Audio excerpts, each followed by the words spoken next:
अस्सलाम वालेकुम, welcome to my YouTube channel. तो आज का हमारा टॉपिक है data types and variables. Data types और वेरिएबल्स क्या होते हैं? वेरिएबल्स आर द कंटेनर्स जिनके अंदर डेटा को प्लेस किया जाए, और data types are the different kind of a data कि कौन सा टाइप ऑफ डेटा कौन से कंटेनर में डाला जाए is a data types and variables. तो हम आज पढ़ने जा रहे हैं डेटा टाइप्स के types. There are three mainly types of the data types. पहला प्राइमरी डेटा टाइप, दूसरा derived data types. Primary data types को हम बिल्ड इन डेटा टाइप्स भी कहते हैं, and the third one is a user defined data types. तो इस video में हम कवर करने जा रहे हैं प्राइमरी डेटा टाइप्स, जिसके अंदर इंट, फ्लोट, डबल, चार, बूल, वॉइड ये सारे आ जाते हैं। कोई भी हमें नंबर, जैसे हमें फॉर एग्जांपल ये क्या क्वेश्चन अराइज होते हैं कि which kind of a data types, कैसे काइंड्स होते हैं डेटा टाइप्स की, और वेरिएबल्स क्या होते हैं। जैसे हमें एक किचन में पता होता है कि आटे के लिए एक बड़ी बाल्टी मौजूद है और स्पाइसेस के लिए छोटे छोटे बॉक्सेस मौजूद हैं, वैसे ही जब हम C++ प्रोग्रामिंग पढ़ेंगे तो हम डेटा को जो स्टोर करेंगे तो एक बड़ी डेटा को स्टोर करने के लिए बड़ा कंटेनर और छोटी डेटा को स्टोर करने के लिए छोटा कंटेनर एलोकेट करेंगे। तो इसी तरीके से different kind of data types हैं। जैसे यहाँ आपको नज़र आ रहा है इंटीजर। इंटीजर्स क्या करते हैं? नंबर को स्टोर करते हैं। फ्लोट जो है वो डेसिमल प्रिसीशन के साथ करता है, लेकिन छोटा प्रिसीशन, जबकि डबल जो है वो ज़्यादा प्रिसीशन के साथ डेसिमल नंबर्स को स्टोर करता है। चार कैरेक्टर्स को स्टोर करते हैं, but at a time only one character. Boolean statements true और फॉल्स स्टेटमेंट्स बताती हैं, और वॉइड जो है वो किसी भी चीज़ को स्टोर नहीं करता, ये एब्सेंस ऑफ टाइप है। ठीक है, अब हम फर्दर इन सारे डेटा टाइप्स को पढ़ने जाएंगे, लेकिन आज का हमारा टॉपिक कवर करेगा प्राइमरी डेटा टाइप्स से।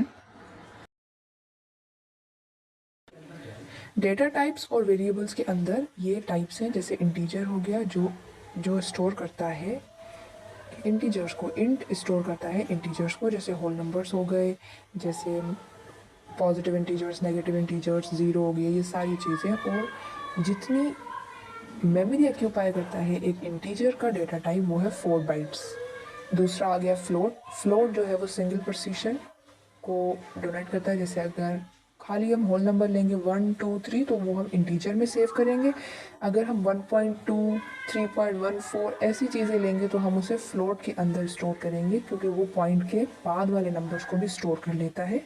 फ्लोट का जो है जो मेमोरी ऑक्यूपाई करता है वो भी 4 बाइट्स ही है। उसके बाद आ जाता है डबल।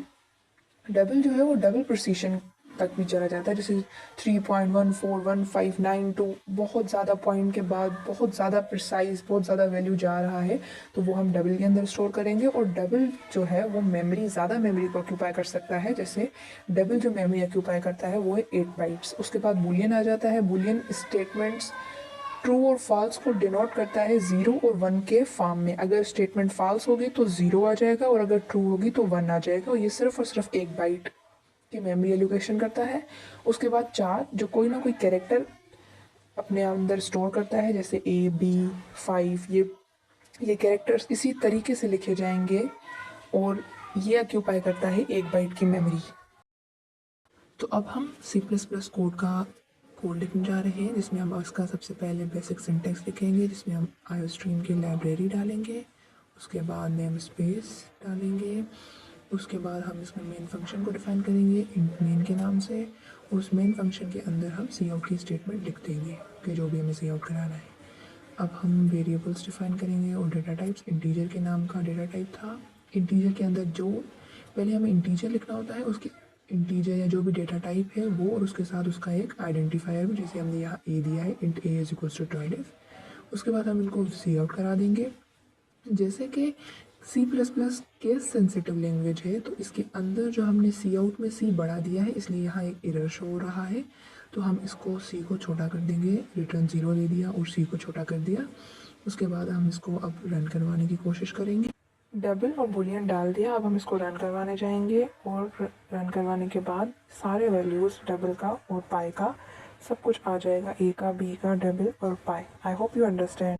एंड में हम वेरिएबल्स के नेम्स को कैसे हम लिख सकते हैं वो डिफाइन करते हैं। जैसे हम पीछे इंट ए लिख कर आए, तो हम इंट के साथ जो ए नेम दिया उसको लिखने के कुछ रूल्स हैं, जैसे कि C++ प्रोग्रामिंग में वो नेम 1 से 255 कैरेक्टर्स का हो सकता है। नेम जो है वो बड़े लेटर से भी स्टार्ट हो सकता है, छोटे से भी और अंडरस्कोर से भी। लेकिन आफ्टर इनिशियल लेटर वेरिएबल्स के नाम जो हैं वो पहला लेटर जो है लेटर ही होना चाहिए। पहला लेटर क्या कहते हैं, कोई नंबर नहीं हो सकता। और वेरिएबल्स केस सेंसिटिव होते हैं। ऐसा नहीं है कि आप जहाँ डिफाइन कर रहे हैं वहाँ आप स्मॉल लेटर लिखिए, लेकिन जब कॉल कर रहे हैं तब आप कैपिटल लेटर लिखे, नहीं। और कुछ रिजर्व वर्ड्स होते हैं C++ प्रोग्रामिंग में, जो कंपाइलर आपको पहले ही बता देता है। वो रिजर्व वर्ड्स, जैसे अगर इंटीजर है INT इंट, तो आप इंट को दोबारा एज अ वेरिएबल के नाम के तौर नहीं यूज़ कर सकते। जैसे डबल इंट, तो इंट को आप नाम के तौर नहीं यूज़ कर सकते, ये रिजर्व वर्ड है। तो I hope you guys understand. Like share subscribe, और जितना हो सके इसको सबके साथ शेयर करें। I hope you understand. अल्लाह हाफिज़, टाटा, बाय बाय, ख्याल रखें।